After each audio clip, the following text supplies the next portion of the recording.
আচ্ছা, আপনাদেরকে যদি বলা হয় বাংলাদেশের বিমান বাহিনী, নৌবাহিনী এবং সেনাবাহিনীর একটি জাদুঘর, যেটা একই ছাদের নিচে এবং সম্পূর্ণ ডিজিটালাইজ এবং অধিক তথ্যবহুল একটা জাদুঘর প্রতিষ্ঠা করা কি আদৌ সম্ভব?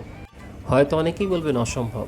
তবে বাংলাদেশে এই প্রথম স্থায়ীভাবে নির্মাণ করা হলো বাংলাদেশ সামরিক জাদুঘর।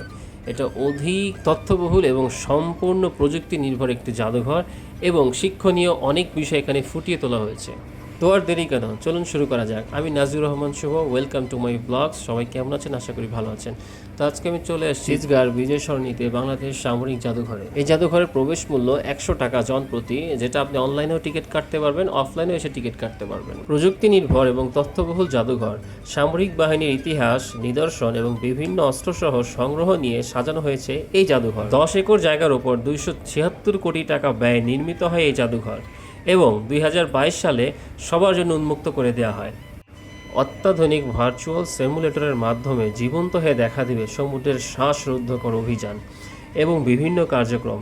বিনোদন এবং শিক্ষা কেন্দ্র, এই দুইয়ের সংমিশ্রণে সামরিক জাদুঘর গড়ে তোলা হয়েছে।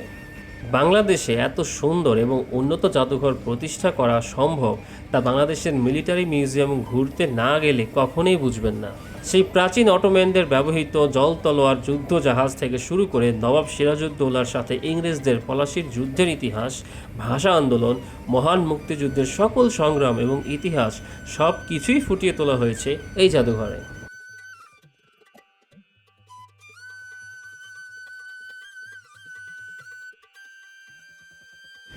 সবচেয়ে মজার যে ব্যাপারটা, বাংলাদেশের অধিকাংশ জাদুঘর দেখতে যেমনটা মনে হয় যে কাচ ঘেরা বাক্সে গতানুগতিক উপস্থাপন, প্রচলিত এই ধারণাকে ভেঙে দিয়েছে এই জাদুঘর। এখানে প্রযুক্তির সর্বোচ্চ ব্যবহার করা হয়েছে। প্রাচীনকালে জলজ পথে যেই ধরনের নৌযান ব্যবহার করা হতো, এর সবগুলোই ডেমো আকারে এখানে দেখানো হয়েছে।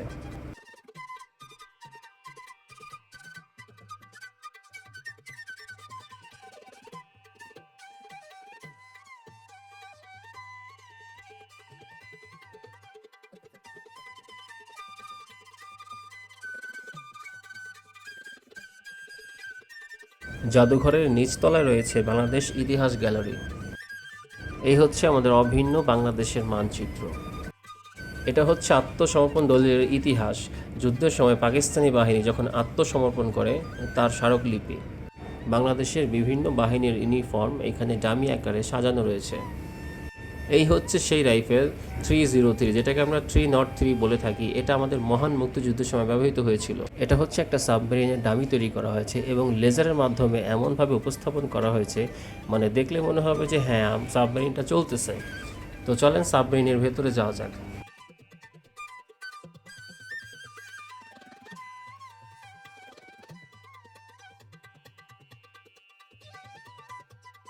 যদিও সাবমেরিনের ভেতরে ভিডিও করা নিষেধ ছিল, অনেকবার অনেকেই বলতেছিল, তারপর আপনাদের জন্য আমি লুকায় লুকায় কিছু ভিডিও করতে পারছি।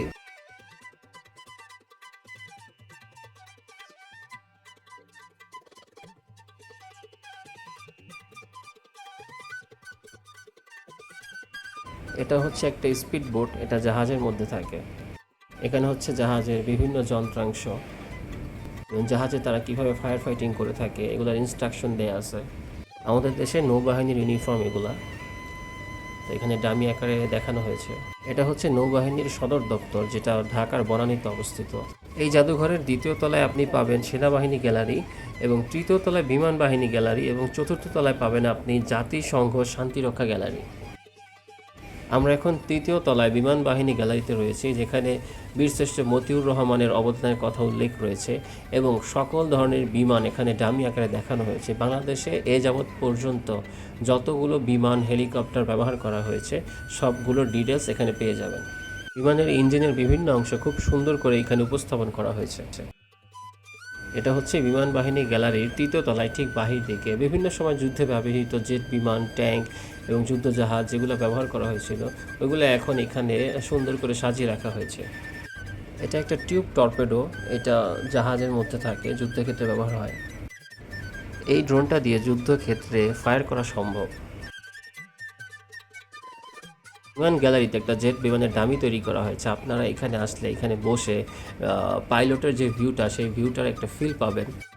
এই হচ্ছে জাতিসংঘ গ্যালারি, যেখানে সার্কভুক্ত যেই কটা দেশ আছে সবগুলো দেশের ফ্ল্যাগ এখানে দেয়া হয়েছে এবং জাতিসংঘের ফ্ল্যাগও এখানে আছে এবং জাতিসংঘে কি কি ব্যবহার করা হয়, কি কি কাজ করা হয়, কোন কোন দেশে বাংলাদেশি সেনাবাহিনীরা কাজ করে তার সম্পূর্ণ ডিটেলস এখানে দেয়া আছে এবং কারা কাজ করতে যে শাহাদাত বরণ করছেন তাদের ছবি সহ তাদের ডিটেলস সব কিছু এখানে দেয়া আছে। এখানে আসলে আপনি আসলে অনেক কিছু জানতে পারবেন, অনেক কিছু শেখার আছে এখানে। যাই হোক, জানি না কতটুকু আপনাদের মাঝে আমি তুলে ধরতে পারছি, তবে ভিডিও দেখে আর সামনাসামনি এসে এক্সপিরিয়েন্স করার মধ্যে অনেক পার্থক্য। এখানে আসলে আপনারা অনেক কিছু শিখতে পারবেন, অনেক ভালো ভালো কিছু দেখতে পারবেন, বাংলাদেশের ইতিহাস সম্পর্কে জানতে পারবেন। আর এত সুন্দর করে সাজানো গোছানো হয়েছে এই জাদুঘরটা। তো আজ এখান থেকে বিদায় নিচ্ছি, আমি শুভ। আবার দেখাবো অন্য কোনো ভিডিওতে। অবশ্যই লাইক, কমেন্ট এবং শেয়ার করবেন। ধন্যবাদ।